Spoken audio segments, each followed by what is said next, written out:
Hello guys, biryani കഴിക്കാൻ പോയാലോ? അതും ബഗാര റൈസ് ബിരിയാണി. ഇതാണ് മക്കളെ സ്റ്റാർട്ടർ ബോക്സ്. മാഞ്ചസ്റ്ററിലുള്ളവർക്ക് ഇത് പ്രത്യേകിച്ച് പരിചയപ്പെടുത്തേണ്ട കാര്യമില്ല. എന്നാൽ ലിവർപൂളിലും ഇവരിപ്പോൾ ഓപ്പൺ ചെയ്തിട്ടുണ്ട്. ആൻഡ് നമുക്ക് നല്ല കിട്ടില്ലൻ ആംബിയൻസിലിരുന്ന് ഫുഡ് കഴിക്കും. നാട്ടിൽ കിട്ടുന്ന ഫലുദയും പിന്നെ ഗൊങ്കുര മട്ടൻ ഗ്രേവിയും ആലപ്പി സ്പെഷ്യൽ ഡിഷസും എല്ലാം ഇവരുടെ അട്രാക്ഷനാണ്. ആൻഡ് അതിൻ്റെ കൂടെ തന്നെ ബാർ ലോഞ്ചും ഇവിടെ ഉണ്ട്. ഗൈസ്, നിങ്ങളൊരു ഫിഷ് ലവർ ആണെന്നുണ്ടെങ്കിൽ ആന്ധ്ര സ്പെഷ്യൽ ഫിഷ് പക്കോറ നിങ്ങൾ എന്തായാലും ഒന്ന് ട്രൈ ചെയ്ത് നോക്കണം.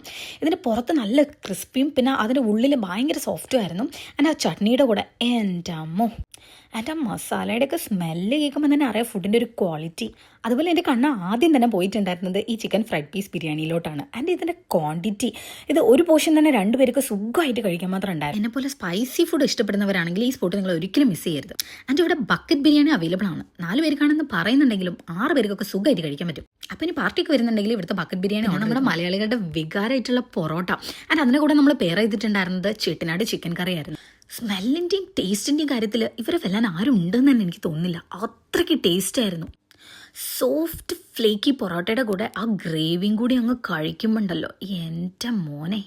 ആൻഡ് നിങ്ങളിവിടെ പോകുന്നുണ്ടെങ്കിൽ ഇവരുടെ സ്പെഷ്യൽ റോസ് മിൽക്കും ബദാം മിൽക്കും കുടിക്കാൻ മറക്കരുത് കേട്ടോ. അപ്പോൾ അത്രയേ ഉള്ളൂ.